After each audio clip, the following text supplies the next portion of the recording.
To help unravel the secrets of Mariano Rivera's cutter, we enlisted pitching coach Tom House, who's worked with greats like Nolan Ryan and Randy Johnson. He's got 4 or 5 different pitches that all come out of the same exact tunnel. The visual on all 4 or 5 of his pitches look like fastball and become something else.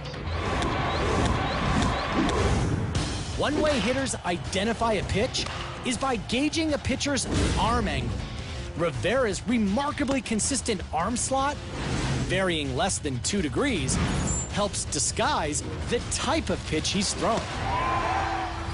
Another way hitters try to identify pitches is by spin. Rivera's 4-seam fastball leaves his hand at 90+ miles an hour, rotating at roughly 1,500 RPM along a vertical axis, adjusting his grip by a few millimeters, literally a stitch or two, and altering fingertip pressure. Rivera's cutter leaves his hand just as fast, but spins on a tilted axis at up to 1,600 RPM. Spin creates pressure differentials in the airflow on each side of a ball, and the ball curves toward the lower pressure zone. This phenomenon is known as the Magnus effect, and the faster the spin, the greater the curve. To a batter's eye, the spin and velocity of Rivera's cutter look like his standard fastball.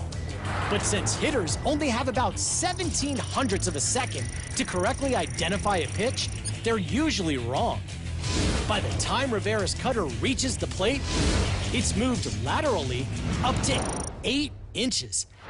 And the majority of that movement is in the last 10 feet of the ball's flight.